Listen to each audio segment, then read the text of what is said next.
우리가 생각보다 잠을 잘 자지 못해요. 이야기해보면 잠을 자지 못해서 힘들어하는 분들을 아주 많이 만나게 됩니다. 심지어는 본인이 수면 장애를 가지고 있는데 그게 수면 장애인지도 모를 정도로 잠을 잘 이루지 못하는데 적응돼 버린 분들이 계세요. 근데 그게 너무 오래되면 건강에 너무 안 좋기 때문에 우리는 꼭 푹 잠을 자야 됩니다. 자, 일단 시작하기 전에 연령별 적정 수면 시간을 한번 알아볼게요. 자, 유아기 때 4살부터 5살까지죠. 자, 유아기는 평균 한 12시간 정도는 자야 잘 자고 있다라고 이야기할 수 있을 것 같아요. 자, 아동 청소년기로 오면서 시간이 약간 짧아집니다. 평균 10시간 정도.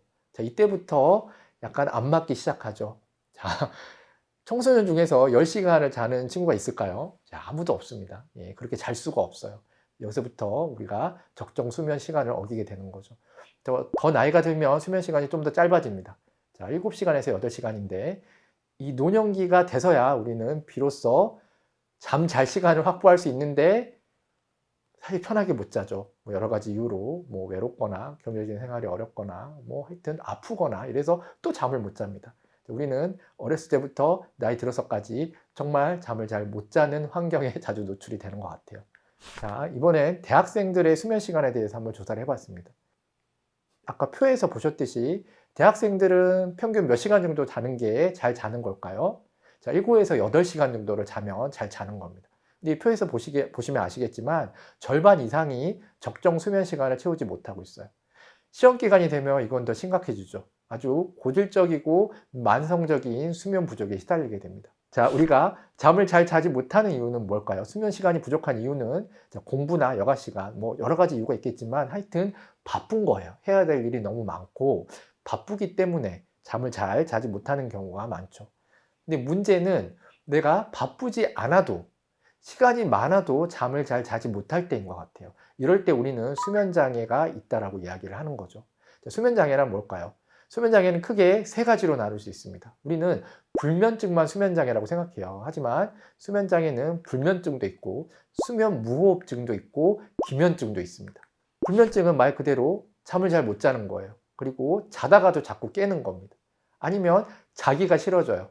왜 자기 싫냐고 물어보면 이 시간이 아깝다고도 하고 뭐 그냥 하여튼 안 잡니다. 이런 것도 불면증에 해당이 되고 이런 증상이 3개월 이상 지속됐을 때 치료를 받으셔야 돼요.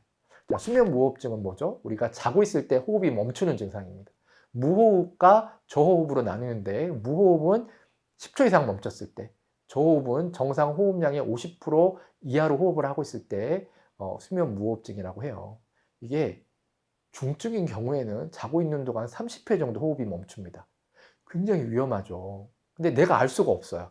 호흡이 멈추고 있는지 하고 있는지. 하지만 수면 무호흡증이 있는 경우엔 내가 잘 자고 일어났다고 생각하는데도 뭔가 굉장히 찌푸둥하고 뭐 입이 마르거나 힘든 경우가 있습니다. 그러면 옆에서 누군가에게 꼭 한번 내가 자는 모습을 지켜봐 달라고 하세요. 자, 또 하나가 기면증입니다. 이게 우리가 놓치기 쉬운 수면 장애 중에 하나예요. 의지와는 상관없이 참을 수 없을 정도로 졸음이 밀려오는 것. 근데 여기에는 수면 마비나 환각 증상도 포함이 됩니다.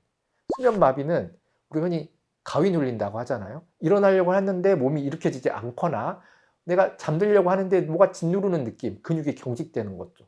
이런 증상도 수면 장애에 들어갈 수 있습니다. 이 환각은 이런 경우가 있어요. 내가 너무 피곤하고 이랬을 때 분명히 나는 잠에서 깼는데 계속 자고 있는 것 같은 느낌이 들거나 아니면 내 친구가 옆에 와 있는 거예요. 너 왜 와 있지? 근데 없어졌어요. 뭐 이런 환각 증상이 일어나기도 합니다. 심각하죠. 이런 것들이 다 수면 장애예요. 우리가 잠을 잘 자지 못했을 때, 수면 장애가 있었을 때 잠이 오지 않는 이유를 한번 조사를 해봤어요. 첫 번째가 스트레스예요. 과도한 스트레스로 긴장과 불안이 있을 때, 초조하고 불편한 마음이 있을 때 우리는 잠을 잘 자지 못하게 됩니다. 그리고 특정 질환에 시달릴 때도 그래요. 뭐 불안장애라든지 우울증, 생각바다. 생각이 너무 많아도 잠이 오지 않죠. 근데 갑상선 기능 항진증 이런 병이 있어도 잠을 잘 잘 수 없고 하지불안 증후군 이런 게 와도 잠을 잘 자지 못합니다. 여기서 기술할 수는 없지만 내가 몸이 아프거나 어디가 불편할 때 그냥 잠을 잘 자지 못하는구나 라고 생각하시면 돼요. 자, 세 번째는 우리가 일상으로 먹고 있는 음료 중에 하나죠. 카페인과 알코올의 과다 복용이 우리에게 수면 장애를 일으키는 원인이 될 때가 많습니다. 이 카페인은 중추신경계를 자극해서 흥분 상태를 유발해요. 그래서 기준치가 있죠. 성인은 400mg. 이것도 말 그대로 이걸 넘으면 안 된다는 거지 이거를 드시라는 얘기가 아닙니다. 이것보다 훨씬 덜 드셔야 돼요. 임산부는 300ml를 넘으셔서는 안 되고 청소년은 1kg당 2.5ml 이하로 드셔야 됩니다. 이 카페인 말고도 알코올도 문제가 돼요. 술을 많이 드시는 분들이 계시죠. 근데 이 알코올은 우리의 뇌 활동을 저하고 수면의 질을 떨어뜨립니다. 보시면 기준이 좀 높아요. 남성 같은 경우는 40g인데 소주 잔으로 7잔 정도가 돼요. 자, 그래서 7잔을 드시라는 게 아니라 이 이상 먹으면 위험하다는 겁니다. 그러니까 내가 아무리 많이 먹어도 이 기준을 지켜서 이거 이상은 드시면 안 된다는 거예요. 그리고 이렇게 먹었을 때는 최소한 이틀 정도는 술을 드시면 안 됩니다. 그래서 이 카페인과 알코올도 늘 잘 점검해야 되는 중요한 요소들 중에 하나죠. 그리고 수면 환경도 굉장히 중요해요. 너무 덥거나 습도가 높거나 빛이 많이 들어오거나 소음이 심해도 잠을 잘 수가 없습니다. 그리고 우리는 적응의 동물이잖아요. 나도 모르게 이렇게 잘 잘 수 없는 환경에 이미 내가 적응된 상태가 있어요. 그런데 몸은 적응되지만 신경은 늘 깨어있는 상태가 되는 거죠. 그래서 분명히 나는 잤는데 자고 일어나서 너무 힘들어진다든지 그런 일들이 자주 일어날 수 있습니다. 문화적 배경도 문제가 돼요. 이 문화적 배경이 사실은 우리가 알게 모르게 수면 장애에 대해서 굉장히 관대하게 여길 수 있게 하는 좀 잘못된 인식인 것 같아요. 예를 들어서 잠을 잘 자는 사람에 대해서 우리는 좋은 이야기를 잘 하지 않습니다. 늘 게으르고 무능하다라는 꼬리표를 달아요. 저 오늘 잠 많이 잤어요. 저 집에 가서 잘 거예요. 이런 얘기하면 뭔가 좀 저 사람은 뭔가 삶에 의욕이 없나? 라는 식으로 받아들이게 되죠. 그리고 한편으로는 성공하는 사람은 잠을 줄이고 아침에 내가 예를 들어서 새벽 1시, 2시에 자더라도 새벽 4시 반에 일어나서 미라클 모닝을 해야 되는 사람이 되게 성공하는 사람이고 열정적인 사람이라고 생각하는 그런 문화적인 인식이 있죠. 이런 것 때문에 잠을 잘 자지 못하고 잠을 안 자는 거에 대해서 관대하게 생각하고 이런 습관들이나 이런 루틴들이 모여서 수면 장애를 일으키는 중요한 원인이 될 때도 있습니다. 그러니까 이런 것들 잘 생각하셔서 내가 수면 장애가 있으면 어디에 어떤 원인이 걸리는지를 한번 잘 점검해 보셔도 좋을 것 같아요. 자, 수면 부족일 때 우리의 몸에도 심각한 이상 증상이 나타나기 시작합니다. 자, 먼저 면역력이 저하돼요. 우리가 자고 있을 때 면역 세포들이 활성화되기 시작합니다. 그리고 이 면역 세포들이 활성화돼야 우리 몸에 있는 염증이나 간염이 될 만한 나쁜 균들이 이렇게 없어지거나 정화가 되는데 그런 시기를 놓쳐버리는 거죠. 그래서 치매를 유발할 수도 있어요. 자, 우리 뇌 속에는 뇌를 청소해주는 특별한 기관이 있는데 그걸 멜라토닌 클림프 시스템이라고 해요. 이 클림프 시스템을 통해서 우리가 자는 동안에 이렇게 고인물을 밖으로 버리듯이 뇌 속에 쌓여있는 노폐물들이 뇌 밖으로 버려지게 됩니다. 근데 자지 않으면 이 시스템이 작동을 안 하게 돼요. 그래서 우리 뇌에 계속 노폐물이 쌓이게 되는 거죠. 노폐물이 쌓이다 보면 이게 나중에 치매나 뇌에 관련된 여러 가지 질환을 일으킬 수 있습니다. 그러니까 꼭 자야 돼요. 그래야 우리의 머리가 맑아집니다. 사실 깊이 자고 나면 우리 되게 머리가 개운한 느낌이 들 때가 있잖아요. 그게 기분 탓이 아니라 실제로 뇌에서 그런 깨끗한 청소를 하기 때문에 그런 기분을 느끼게 되는 거죠.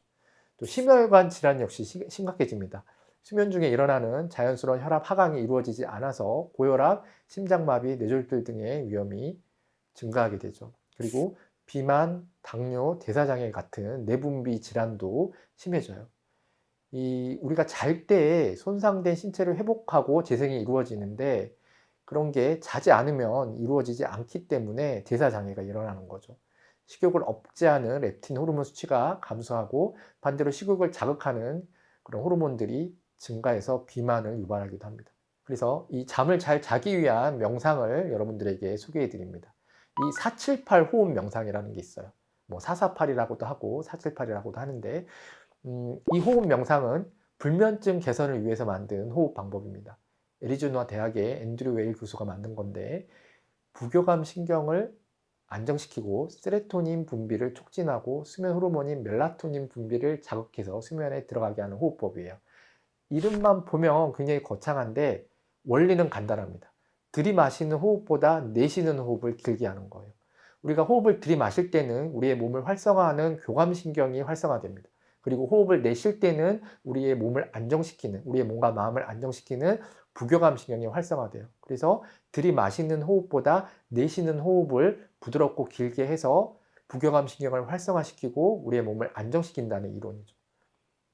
그래서 중간에 멈추는 시간은 7초여도 괜찮고 8초여도 4초여도 괜찮고 자기가 좀 뭔가 숨가쁘지 않게 적당하게 멈출 수 있는 시간을 잘 설정해 주시면 됩니다. 내가 들이마시는 호흡보다 내뱉는 호흡을 길게 하는 것, 이것도 우리가 수면 명상 시연을 통해서 같이 해보도록 할게요.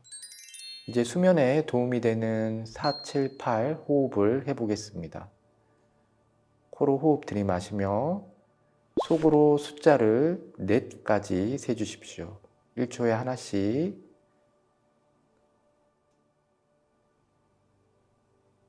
다 세었으면 멈추고 숫자를 7까지 세주십시오.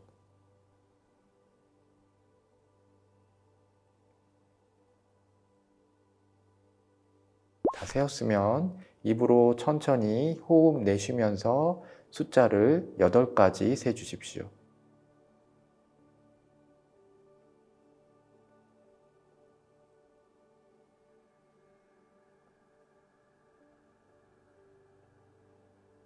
호흡의 길이는 되도록 똑같은 간격과 리듬으로 해주시면 됩니다. 호흡이 거칠어지면 호흡의 간격을 줄여주셔도 됩니다.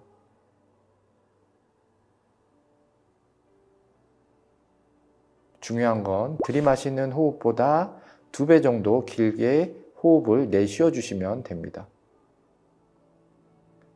이 호흡을 4회에서 10회 정도 몸이 이완될 때까지 반복해 주십시오.